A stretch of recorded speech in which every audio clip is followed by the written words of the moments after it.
Pode ser. Tá bom? Vamos? Boa tarde a todos aqui presentes, ao pessoal aí que está assistindo por aí.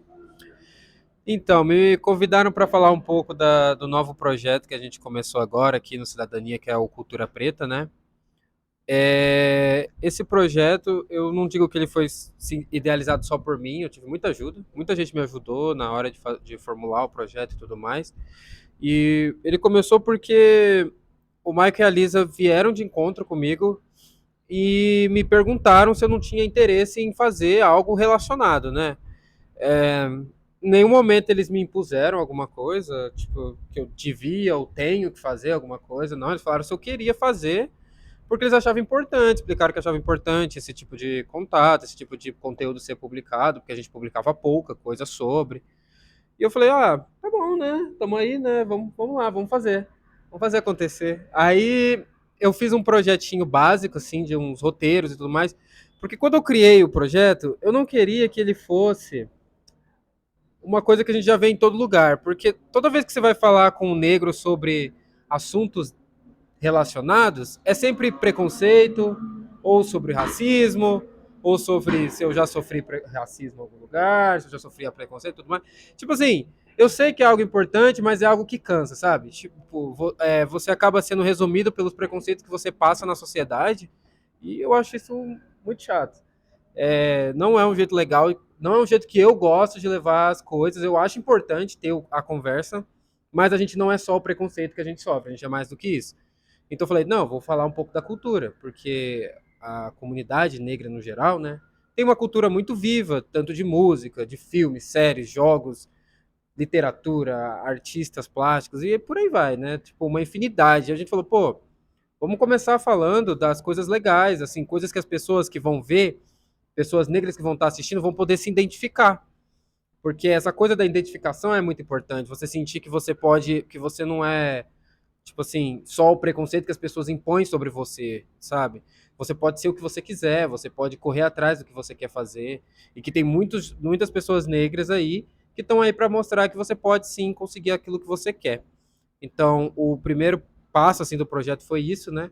Tipo, criar um projeto de que fale mais sobre cultura e que entre essas intercalações, né, de a gente falando mais de coisas pop, né, digamos assim, coisas pop, a gente colocar aqui uma coisa aqui e ali que é mais importante no sentido de militância mesmo e tudo mais. A gente falou um vídeo passado sobre o colorismo, só que a gente também já deixando claro, né? Eu já deixei claro para o pessoal que a gente não é nenhum especialista nos assuntos que a gente está tratando quando se trata desses temas mais complexos. Então a gente sempre está deixando assim no final dos vídeos mais importantes que as pessoas procurem saber sobre, porque, cara, conteúdo acadêmico sobre isso é o que não falta no Brasil. Tem muitos professores bons aí que já fazem um trabalho excelente, que eu acho que eu não preciso estar me reiterando desse tipo de coisa que eu não tenho profundidade nenhuma para estar falando. É uma coisa que eu sempre falo, não é porque eu sou negro que eu sou um especialista em racismo e preconceito. Eu sei o que eu passo, eu sei o que eu vivo, o que os outros passam, o que os outros vivem, já não é mais comigo, né? Então é isso, acho que assim, essa primeira parte foi isso. É, Na hora do convite eu não me senti pressionado a fazer nada, eles só me chamaram e perguntaram se eu estava afim de fazer, se eu tinha o interesse de fazer, se eu queria. Eu falei, eu quero fazer, parece legal e tal, e eu tô me divertindo e o pessoal que tá fazendo junto comigo, o Guilherme, a Júlia, a Micaela, que tá às vezes com a gente também, todo mundo que tá com a gente assim, ajuda muito na hora de produzir o conteúdo. O pessoal que tá na sede no dia da gravação, que a gente tá gravando toda sexta, a Joyce e tudo mais, eles estão sempre dando alguma ideia, alguma coisa diferente que tá dando para agregar assim no conteúdo. E eu acho que é isso, né? Alguma pergunta?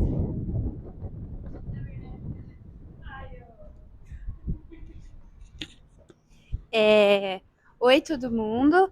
Às vezes, acho que quem não me conhece tão profundamente sabe que eu sou meio maníaca por música. Eu amo música, eu amo escutar música, eu sei de onde vem, eu vou atrás de sample, eu entendo tal. E uma coisa que eu acho muito legal que você falou da questão da cultura, né? A questão da cultura negra ainda ser muito viva, mas a questão da cultura negra ser origem, né? As pessoas pensam rock, Elvis Presley. Não é, foi a Rosita Thorpe, eu acho, inclusive, ela que criou, né? A gente tem a música do Hound Dog, a gente tem o R&B, né, que é o rhythm and blues. O blues é outro gênero também negro. A gente tem o jazz, que é outro gênero negro. A gente tem o soul, que é muito vivo ainda. E a gente tem que perceber um pouco essa questão mesmo de onde vêm as coisas que a gente consome. E tudo passou por uma branquificação, né? Tudo se tornou algo de um mártir branco, ou tipo, foi um branco que fez, ou então o que estão fazendo ultimamente é o branco otimizou isso, né? O negro veio com algo, ele foi lá e melhorou. Só que não é com esse olhar que a gente tem que ter, né? Na verdade, eu acho que a gente tem que saber muito mais a origem, de onde veio as coisas, e essa questão de realmente se questionar. Isso aqui que você consome é realmente feito por um branco ou foi um negro que fez por trás? Assim como tudo que a gente tem aqui na nação hoje, né? Tudo que a gente olhar tem um indígena por trás, ou um negro por trás, né? Pessoas. Exato, exatamente, é abafado e muitas vezes as pessoas não têm esse conhecimento e até duvidam, né, quando você vem com essa versão verdadeira da questão, né? As pessoas falam, tipo, não, não pode ser, eu só vejo branco fazendo isso. Ou então, tipo, na cena, o que a gente tá vendo muito ultimamente é rappers brancos falando de questões que não concernem a eles, né? Isso é uma coisa até ridícula, você achar que um rapper branco tem a mesma vivência que um rapper negro. Ele pode ser de periferia, ele pode ser baixa renda e ter N situações, mas ele não passa pela mesma coisa. E é claro que a poesia e a arte dele vai ser totalmente diferente de um rapper preto que tem aquilo do âmago dele, né? Então acho muito legal isso que vocês estão fazendo, de trazer essa questão da cultura preta e o quanto ela é importante, o quanto ela é viva, mas também o quanto ela ainda está nas entrelinhas de muita coisa que a gente não percebe. Parabéns. Mais alguém quer falar? Obrigado pelo comentário, Mariana. Isso é muito verdade. Uma coisa que as pessoas às vezes acabam esquecendo é isso, né? A maioria dos. Assim, não vou dizer todos, porque aquela coisa, eu não vou falar que eu não sei. Mas boa parte dos gêneros musicais mais consumidos hoje em dia foram criados por pessoas negras, mulheres negras, no caso do rock, que muita gente não sabe, e que foi popularizado por pessoas brancas, né? Tem uma frase do Baco que eu acho muito interessante do um dos melhores álbuns dele, na minha opinião, que é o Bluesman, que ele fala que tudo que quando era preto era do demônio e depois virou branco foi aceito. Ele fala isso. Porque o samba era negro, virou branco. Não, peraí, agora já não é mais algo tão ruim assim. Tudo, o rock. Ele fala que tudo. E até Jesus. Jesus era negro. Negro, eu não vou dizer negro porque é uma questão um pouco mais complexa, mas ele não era o Jesus branco europeu que a gente que é vendido para a população, mas para ele ser aceito, ele teve que se tornar branco para a população europeia. Então, assim, existe essa branquificação da cultura negra que é a originária das coisas, né? Eu acho importante sim mesmo ressaltar esse tipo de coisa que eu acho que é uma pauta que às vezes acaba não transparecendo, né? A gente fica muitas vezes no temas mais, entre aspas, principais, né, que as pessoas sempre falam, e esquecem que às vezes a construção do racismo, ela vai de pouquinho em pouquinho. Aquelas pequenas coisas vão somando para no final ficar uma coisa gigantesca que às vezes foge do controle. Hoje em dia, tanto que é complicado para rappers negros terem espaço. É uma coisa absurda, porque eles estão aqui. Às vezes estão sujeitos a uma gravadora de pessoas brancas, que não entendem. Só querem saber do lucro, não estão nem aí para o tipo de para a arte que ele quer proporcionar. Então você vê muito. Hoje em dia é super comum a pessoa, tipo assim, fazer o contrato e não querer mais fazer os álbuns. Ah, ela é obrigada, ela fez alguma coisa porque tinha que entregar. Sabe? Isso é horrível, porque mata a arte em si. A pessoa, o artista em si, ele não tem que ter essa amarra que ele tem com gravadoras hoje em dia, né? Tanto que muitos hoje em dia estão buscando formas de se tornarem cada vez mais independentes e não dependentes de gravadoras. Eu acho que isso é um movimento que devia acontecer mais. Essa dependência que os artistas têm de gravadora, eu não acho legal. Não entendo tanto assim para falar, tipo assim, da indústria em si, de tipo como funciona a gravadora para eles serem pagos. Eu sei que paga muito bem, fracionado? Então, porque se eles optam pela gravadora em vez de seguir independente, com certeza tem um motivo e é aquela coisa. A gente às vezes pode falar que, pô, eu não acho legal, eu não gosto, mas cada um tem a sua vivência ali, cada um tá fazendo o seu dinheiro e cada um sabe o que é melhor pra você. Às vezes a gente só tá aqui, tipo assim, entre aspas, cagando uma regra, né? Eu acho que muito, na verdade, o que entra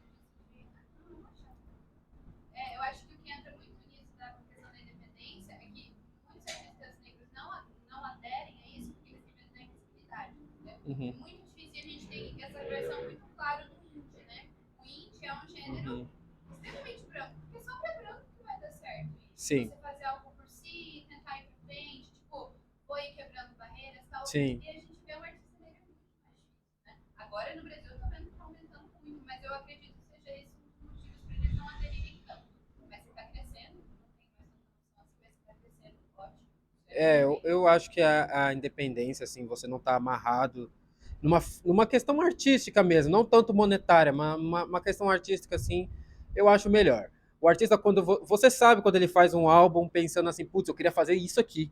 Ou quando ele fala assim, porra, eu tinha que entregar, então eu fiz isso aqui, o que deu no meu tempo, eu entreguei isso aí. Afeta a parte artística. E é aquela coisa que você falou, né? O artista, o rapper branco, não tem a mesma vivência de um rapper negro, mesmo sendo de periferia. É uma coisa que às vezes é um pouco difícil de falar sobre, porque é uma coisa que é o seguinte: o cara negro, ele é negro em qualquer lugar e ele não importa a sua ascensão social.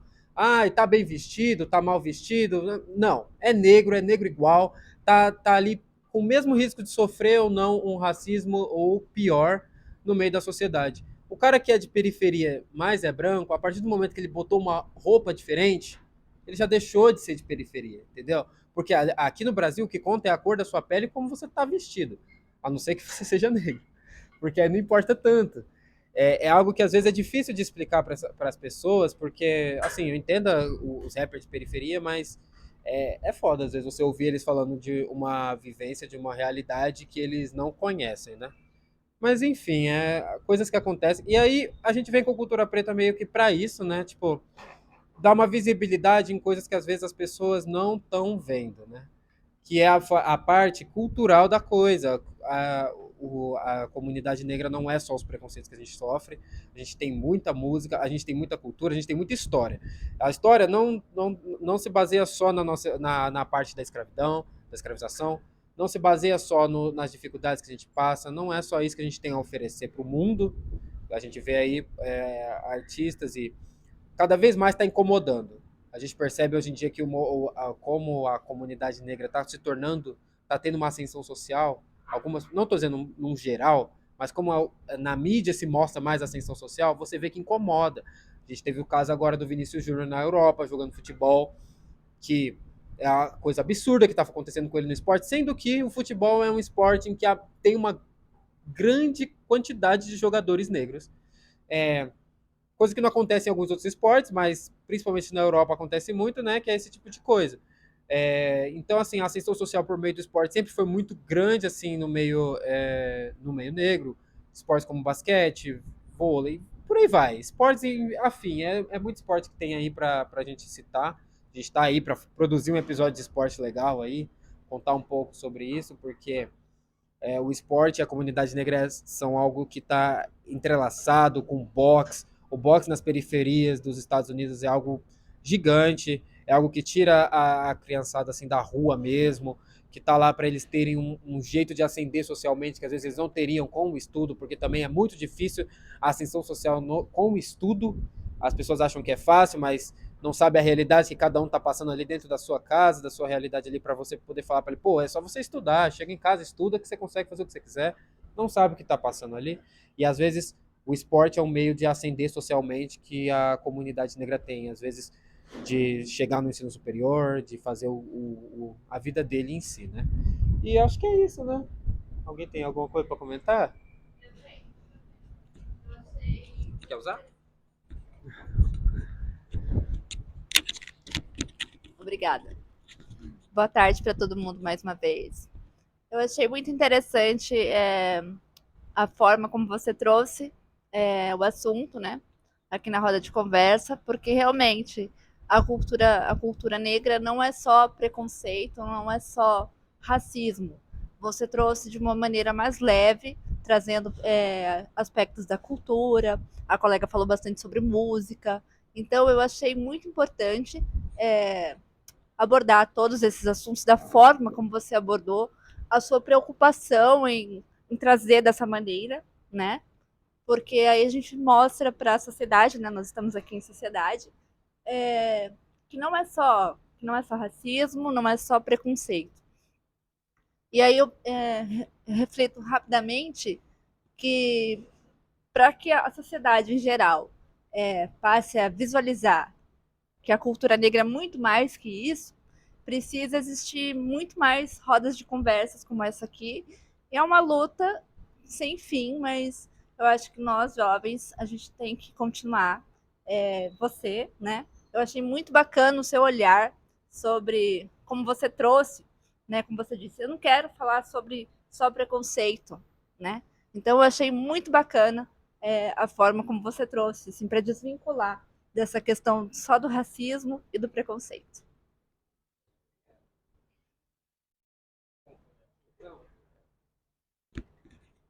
É que muito obrigado pelas palavras. Eu fico muito agradecido porque, assim, a gente, quando vem gravar, eu não. Cara, eu acho que, na minha opinião, é uma diversão pra mim aqui numa sexta-feira.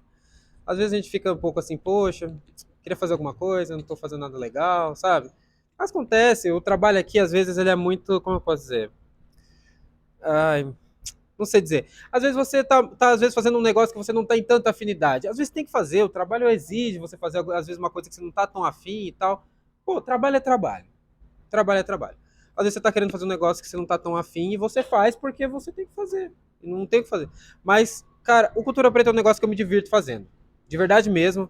Eu me divirto muito fazendo, me divirto muito gravando os vídeos aqui. É porque os bastidores são muito engraçados. A gente se diverte muito tentando formular as frases, procurando um lugar legal para gravar, conversando sobre o tema e tal. Eu acho muito divertido de gravar. Não é algo que eu faço realmente com aquele peso de tipo, nossa, tem que gravar um vídeo hoje, vou ter que ir lá gravar um. Não, eu acho muito tranquilo. Chega aqui, a gente conversa um pouco, vê o tema, porque a gente tem umas pautas meio pré-prontas, né? A gente vê o tema e tal. Grava, tranquilo, edita, soltou, tá legal. Eu acho isso muito importante. É, e eu realmente acho muito importante esse negócio de você não falar de tudo só sobre preconceito, sabe? Eu sei que eu tô me estendendo nesse assunto, mas é porque é muito chato, cara. Você às vezes você chega em pessoas que você nem conhece, e a primeira coisa que eles te perguntam é sobre isso, sabe? Como que é sofrer racismo? Como que é? Você já sofreu racismo no mercado? Sabe? Umas coisas que assim, pô, não cabe, sabe? Tipo, às vezes não é isso. Ah, você sofria racismo na escola, sofria preconceito na escola. Às vezes a mídia eu acho que deixa isso muito transparente, porque sempre que aparece notícias de negro é o quê?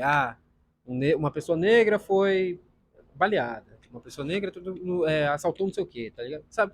A gente sabe que é diferente. O tratamento midiático para uma pessoa branca e para uma pessoa negra são totalmente distintos e exemplos existem de montes e a gente sabe disso. Eu nunca sofri, tipo assim, como eu posso dizer, eu nunca sofri bullying na minha escola, sabe? Eu tive um privilégio de poucas pessoas negras, eu sei disso, eu reconheço isso, que é de ter estudado sempre em uma escola particular. Eu tive esse privilégio. E dentro do meu privilégio, eu vi coisas que eu não conhecia até estar presente no meio de pessoas brancas. Que é o fato de eu não sou branco. A gente fala, às vezes eu falo isso para as pessoas não entendem que eu não tô falando que eu não sabia que eu era negro, eu sabia que eu era diferente. Eu não queria ser. Eu mentia para mim falando, não, mas eu não sou tão diferente deles. Eu era totalmente diferente deles. Minha vida não era igual, eu não era igual. Só que às vezes a sociedade te impõe que você ser negro não é algo bom, você não tem que querer ser, sabe? É algo um pouco pesado, às vezes a gente fala sobre, mas isso era uma verdade. Na minha escola mesmo, contando comigo, devia ter mais 3 alunos negros lá, sabe? Na escola inteira, e era tipo assim, do quinto ao ensino médio. Devia ter uns 3, 4, sabe? Na minha sala, durante vários anos eu era o único, sabe? Talvez no ensino médio tinha 2, sabe? Então, tipo, é uma realidade que poucas pessoas negras têm, então você sabe que o ensino particular não é de maioria, né, para pessoas negras. Não é. Passei por muita coisa na escola. Não com alunos, Alunos, nunca tive problema com bullying, nunca tive esse tipo de problema. Mas com pessoas da direção, da coordenação, etc., poxa, direto tinha alguma coisa, sabe? E tem coisas que você só vai perceber quando você tá velho. Você passava por coisas que eu contei para outras pessoas e depois que eu contei para a pessoa que eu fui entender o que estava acontecendo, sabe? Isso é muito comum e aquela coisa, tipo, isso não me definiu quem eu sou hoje. Eu tive professores negros muito bons naquela escola. Eu agradeço muito aos professores que eu tive. Os professores que eu tive abriram muito meus olhos pro mundo, sabe? De tipo assim, realmente, o que eu precisava naquela época não era de alguém me dizer que eu era negro. Eu precisava dizer que ser negro não é algo ruim, entendeu? E foi isso que meus professores fizeram por mim. Eles estavam lá presentes, falaram muita coisa para mim, me ensinaram muito sobre a cultura que eu não tinha, porque morava com a minha mãe é branca, a família dela também, então essa cultura de eu não tinha com a minha mãe, né? Então eu tive com os meus professores, tive com alguns colegas, e mas acho que é isso, sabe? É uma vivência complicada, porque às vezes a gente fala assim, putz, estudou em escola particular, pô, privilégio pra caramba e tal, e eu não nego isso. A escola particular é um mundo diferente, sabe? Não tem como você negar isso, mesmo contando os problemas, o mundo de uma escola particular e o mundo de uma escola privada, uma escola pública são muito diferentes, né? Uma pessoa que estudou numa escola particular, você vê nitidamente a diferença que tem entre os dois ensinos, né? Por isso que eu acho tão importante a política de cotas, que a gente já falou aqui sobre, deve ter aqui no canal do YouTube, eu acho que já tem um vídeo explicando sobre esse tipo de coisa, se você tiver interesse, tá aí para vocês acessarem. Mas é isso, o projeto era esse, né? De falar um pouco sobre cultura em si, não reiterar tanto sobre os preconceitos, mesmo que eventualmente a gente fale. No último vídeo a gente usou cenas de propósito que instigam, né? A gente usou uma cena de um maluco no pedaço, em que ele faz uma piada de estar com a mão para cima e tomar tiro pelas costas, sabe? Era uma piada? É óbvio que era uma piada naquela cena, mas ela tem aquele seu fundo de verdade, sabe? Ela tem aquela sua coisa de tipo, putz, isso acontece, sabe? Porque às vezes eu acho que esse tipo de situação em que às vezes você pega a pessoa assim na hora de ela mesma pensar com ela mesma o que ela tá assistindo, é mais importante do que eu chegar para ela e falar para ela, entendeu? Pô, ela vai entender o que tá passando ali, sabe? Eu não queria ter que ficar reiterando o tempo todo esse tipo de coisa. Então a gente sempre coloca de formas mais sutis. Óbvio que de um momento ou outro a gente vai comentar sobre pessoas importantes que a gente vai ter que ser mais abrangente, vai ter que ser mais pesado. Malcolm X, Martin Luther King, esse tipo de pessoa não exige, não tem como você ser tão simplório. Eles não, acho que eles não abrem tanta margem para simploriedade, porque são pessoas muito importantes e são pessoas muito complexas até dentro da própria comunidade, então tem que se abrir mais. Outra coisa que foi me perguntado antes era sobre o porquê do nome, né? Foi me perguntado anteriormente o porquê do nome Cultura Preta. Eu particularmente, eu acho essa discussão pouco proveitosa. Eu acho. É algo meu. Mas existe um fundo de estudo sobre de que tudo que é negro hoje em dia é associado a coisas ruins. Vamos lá, magia negra. Putz, por aí vai, né? A gente sabe que tem vários. Tem vários tipos de jargões populares que têm o negro como algo negativo. Então, algumas pessoas da sociedade preferem que usemos a expressão preto. Particularmente, eu não vejo essa distinção tão nítida. Eu acho que é uma coisa de contexto, eu acho que é uma coisa de momento. Você não chega para uma pessoa que você não conhece e chama ela de preto, fala, pô, ele é preto. Você não fala esse tipo de coisa. Tem pessoas que vão se incomodar, então eu acho que a gente tem que manter sempre o respeito com as pessoas. Então, se você não conhece, não fala o que você não sabe. Se a pessoa realmente prefere que você chame ela de uma pessoa preta, ela vai falar para vocês, entende? Então, assim, eu coloquei esse nome por uma coisa pessoal e basicamente de estética. Eu acho mais bonito falar cultura preta do que cultura negra. Eu, particularmente. Então, foi uma escolha estética e uma escolha que eu não pensei tanto na questão social mesmo da cultura em si, se eu usaria preto ou negro, tanto que durante os programas vocês veem que diversas vezes a gente usa os dois. Às vezes a gente fala comunidade negra, cultura preta, entendeu? Porque a gente quer abranger mesmo. Então, é isso, esse é o projeto, né? A gente está tentando levar ele da melhor forma possível. Aceitamos sempre sugestões aqui, tanto do pessoal aqui da sede, a gente está sempre ouvindo eles falarem sobre lugares legais para gravar e tudo mais. E vocês que estão acompanhando também podem estar comentando algum episódio que vocês queiram ver, coisas que a gente não está tratando, ou até reiterar algumas frases, porque nós não somos perfeitos e erramos. Fiquem à vontade para corrigir, caso vocês sintam essa necessidade. E é isso, né? Muito obrigado aí pela companhia.